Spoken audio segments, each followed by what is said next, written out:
Narito tayo ngayon upang matunghayan ang talaga namang nag-iinit, nagtitrending at talaga namang napakasikat na latest issue ni Ate Erica sa pagitan ng kanyang pamilya.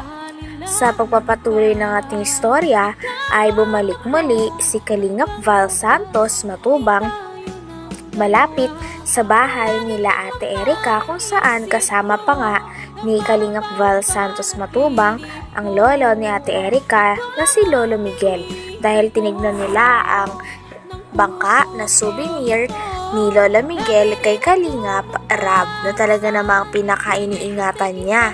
Kaya naman natuwa rin si Kalingap Val kay Lolo Miguel. Team Kalingap. Yan. Di pwedeng gawing e-lovers yan. Babawiin o Jun A. Baka naman yung bangka babawiin mo, hindi pwede yan. Hindi pwedeng bigay-bawi. Kung nakuha mo yung kalahating milyon noon, ito hindi mo pwede mababawi ito. Kay tatay ito ay, ano tayo no? Po. Yan ay souvenir ko kay Rab yan. Ito kay Kalingap. Alaala ko yan doon kay Rab. Alaala. So yan. Tay, anong problema? Tay, anong problema nito? Walang problema? Makina po. Palitan po yan. Makina? Yung karburador eh. Palit-palit kong karburador, hindi nagana. So, ibig sabihin, buong makina ang papalitan? Pwede po. So, ito po, anong size dito tayo? Makina tayo? Kasi yung hundang yung... Anong laki tayo? City media. Ha? City media. 7.5 na hundang makina? Yung pong makina sa bahay, tiyanggal ko. Tinanong nga ni Kalingap Val kung ano daw ba ang kulang o kung ano ang nasira sa bangka ni Lola Miguel na bigay sa kanya ng Kalingap. Sabi naman ni Lola Miguel na ang sira dito ay ang makina ng bangka. Sabi naman ni Kalingap Val ay hindi naman daw talaga maiwasan na masira ang makina sapagkat ang tao nga ay napapagod at nasisira. Ang mga gamit pa kaya o ang bangka pa kaya ni Lola Miguel? Siyempre may mga limitasyon daw ito. Sabi din ni Kalingap Val na ang mga bigay daw ng Kalingap ay hindi pwedeng bawiin. Talagang magkakademandahan daw talaga sila sa mga tao na gustong bumawi ng mga pinapamigay ng Kalingap. Dahil ang tulong nila ay taos puso at walang bawian kahit ano ang mangyari. At napakagandang lugar dito mga kaibigan.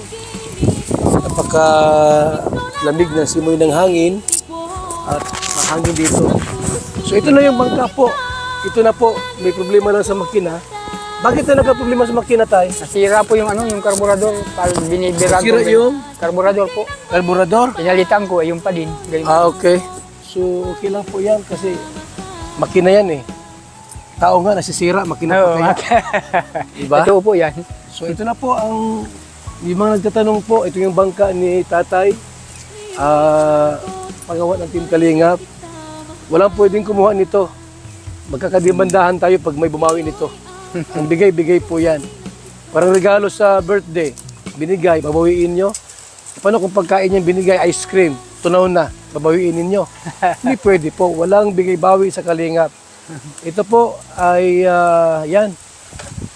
Kita niyo po yung bangka na yan. Yan na po yan. Yan o, may... Tinanong din ni Kalingap Val kung sino daw ba ang kasama ni Lolo Miguel sa pangingisda. Sabi naman ni Lolo Miguel na ang kasama niya daw palagi ay ang kanyang panganay na anak. Sinasamahan nga siya nito ng mga isda nang sa ganon ay patuloy na mamuhay ng maayos ang kanilang pamumuhay doon at magastusan ang mga pera at pangangailangan na gastusin nila sa bahay. Sinabi na nga din ni Kalingap Val na sure na daw na papalitan daw ng Kalingap, lalo na ni Kalingap Val, ang makina daw ng barko ni Lolo Miguel nang sa ganon ay mas maayos na din at makabalik na rin sa pangingisda at sa kanyang tunay na hanap buhay si Lolo Miguel ng maayos at komportable. Pag may bumawi nito, ang bigay-bigay po yan. Parang regalo sa birthday, binigay, babawiin nyo. Paano kung pagkain niya binigay ice cream, tunaw na, babawiin ninyo? Hindi pwede po, walang bigay-bawi sa Kalingap. Ito po ay, yan. Kita niyo po yung bangka na yan? Yan na po yan. Yan, Yan po, may Team Kalingap. Team Kalingap. Yung makina po, ang ipapaayos po natin para bagong-bago. Diyan ka tayo nanguhuli ng isda. So, unahan pa po yan. Unahan pa niyang bundok Ikaw niya. lang mag-isa. Yung panganay kong lalaki. Okay. So, yan po ha. Ito na yung bangka po.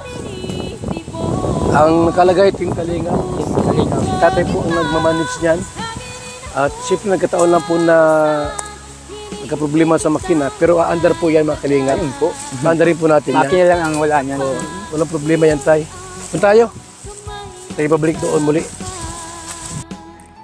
Talagang nagagalit na nga ata si Kalingap Val at binabalaan niya na rin ang A-Lovers dahil nag-post daw ang A-Lovers sa kanilang Facebook account na inaangkin nila ang lahat ng mga tulong na natanggap ni Lolo Miguel o ang lolo ni Ate Erica. Ngunit ang bangka na ito ay may napakalaking pangalan na Kalingap. Kaya naman nangangahulugan na talagang galing ito kay Kalingap Rab at kay Kalingap Val.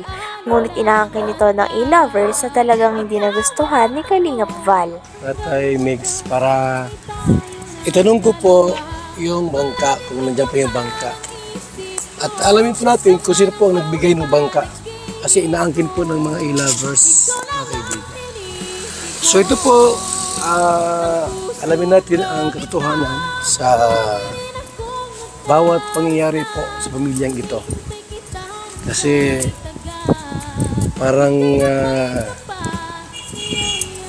ang nangyari po mga Kalingap, lahat na lang po ay inaangkin ng A-Lovers. Walang masama doon kung talaga sila itumulong. Sa akin lang po ay alamin natin is tatay. Tay! Kumusta kayo? Ay, ano ko lang kasi, tay, kasi maraming mga tanong no? Gusto ko lang una-una po, nagpo-post sila sa social media, sa account nila, A-Lovers.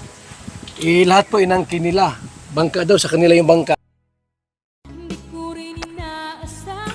Ayon pa kay Kalingap Val Santos Matubang ay wala daw pwedeng mangangkin ng mga gamit o sponsor na pinapamigay ng buong Kalingap. Ito ay sapagkat ang kanilang mga pinapamigay at itinutulong ay galing sa kanilang taus-puso na pagtulong na rin ng mga sponsor nila. Kaya bawal daw itong angkinin ng kung sino man dahil ito daw ay hindi nila binabawi dahil gusto nilang makatulong sa ikabubuti at sa ikakadali ng mga tao ng mga deserving naman talagang tulungan dahil mababait at nakakaranas sila ng hirap sa buhay. Grabe at napakagaling talagang tumulong ng Kalingap dahil ang mga tulong nila ay hindi scripted at totoong hindi binabawi. Wala pa ko alam dyan. Pero ang pagkaalam ko dyan, talagang kay Jun yan. Tira daw. Ganyan. Ngayon, ipaalam ko rin po sa kanila ha, mga A-Lovers, sa lahat po, na binablog ko sila, naka-off po yung monetization. Kaya ko yung makaisipin nyo, after ako sa views, hindi po. Sanay ako sa walang views o may views o wala. Ang aming paglingap ay tuloy-tuloy kasi may mga sponsor naman tayo, tumutulong. Sa ating programa po, isipin mo tayo ang pabahay ng Team Kalingap, umabot tayo ng 223 housing project. Yan po ay mula sa mga sponsor natin, kita ko sa VC Kalingap Kape, kasi maraming order po ng po natin, yung ating organic coffee. So yung kita ko dyan, pinatutulong ko sa ating pabahay. Kaya yung ating po mga vlogs dito, naka-off ang comment, naka-off yung monetization. Wala kayong masabi. So tay, kaya ako nandito para ipaalam ko nga, sabihin sa iyo na yung bangka pala ay hindi.